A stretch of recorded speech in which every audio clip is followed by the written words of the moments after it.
वर्णिवेशरमणीय दर्शनं मन्दहासरुचिराननाम्बुजं पूजितं सुरनरोत्तमैर्मुदा धर्मनन्दनमहं विचिन्तये। असतो मा हिड्गमय तमसो मा ज्योतिर्गमय मृत्युर्मा अमृतं गमय। ओम शांति शांति शांति। अस्मद्गुरुसमारम्भां नाथयामुनमध्यमां लक्ष्मीवल्लभपर्यन्तां वंदे गुरु परंपरा। આજની જ્ઞાન સભાની અંદર પધારનારા બધા જ ભગવદ્ ભક્તોને વેદાંતાચાર્ય પુરાણ ઇતિહાસાચાર્ય એમએ ફિલોસોફી શાસ્ત્રી રાકેશભાઈના હેતપૂર્વક જય સ્વામિનારાયણ।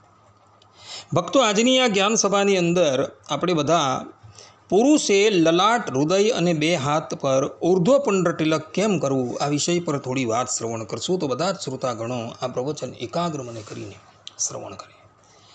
એક ભગવદ્ ભક્તએ મને પ્રશ્ન કર્યો કે શાસ્ત્રીજી, શિક્ષાપત્રી શ્લોક 52 માં ભગવાન સ્વામિનારાયણ પોતાના સમસ્ત આશ્રિતોને આજ્ઞા કરતા કહે છે કે કર્તવ્યમ ઉર્ધ્વપુંડ્રમ ચ પુંભીરેવ સચંદ્રકમ કાર્ય સદ્વા નારીભીર ભાલે કુંકુમચંદ્રક। અર્થાત કે પછી સત્સંગી પુરુષ માત્રને ચાંદલે સહિત ઉર્ધ્વપુંડ્ર તિલક કરવું અને સુવાસિની જે સ્ત્રીઓ તેમણે પોતાના ભાલને વિશે કુંકુમનો ચાંદલો કરવો। અને એ જ ભગવાન સ્વામિનારાયણ સત્સંગી જીવનના ચતુર્થ પ્રકરણના 46મા અધ્યાયના 73મા શ્લોકની અંદર કહે છે કે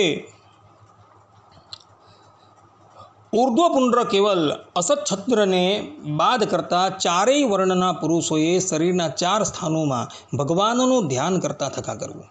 તેમાં લલાટમાં ઓમ શ્રી વાસુદેવાય નમઃ, હૃદયમાં ઓમ શ્રી સંકર્ષણાય નમઃ, દક્ષિણ બાહુમાં એટલે કે જમણા બાહુમાં ઓમ શ્રી પ્રદ્યુમ્નાય નમઃ અને વામ બાહુમાં એટલે કે ડાબા બાહુમાં ઓમ શ્રી અનિરુદ્ધાય નમઃ આ મંત્રનું ઉચ્ચારણ કરતા કરવું।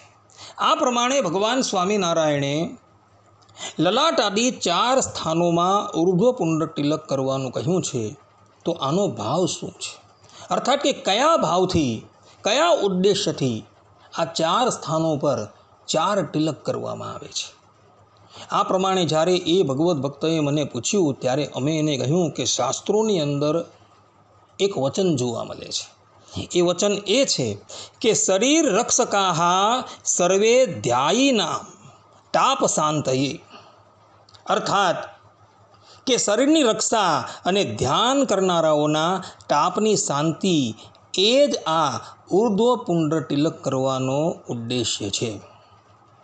અર્થાત કે જે પણ કોઈક મનુષ્ય પોતાના શરીર પર લલાટ આદિ 4 સ્થાનો પર ઉર્ધ્વપુંડ્ર તિલક કરે છે,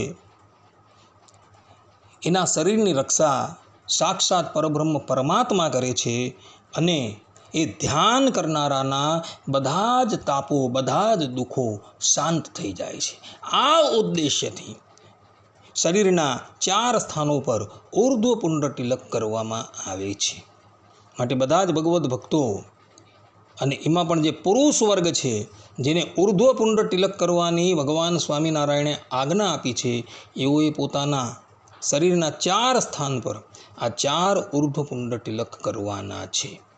એનું ફળ અહીં શાસ્ત્રોની અંદર શરીરની રક્ષા તથા ધ્યાન કરનારાના તાપનું ઉપશમન એ બતલાવવામાં આવેલ છે। આટલું કહીને હું મારા પ્રવચનને અહીં વિરામ આપું છું। સર્વે સંતુ નિરામયઃ, સર્વે સુખીનો ભવંતુ, સર્વભદ્રાણિ પશ્યન્તુ, મા કશ્ચિદ દુઃખ ભાગ ભવેદ અસ્તુ। જય સ્વામિનારાયણ।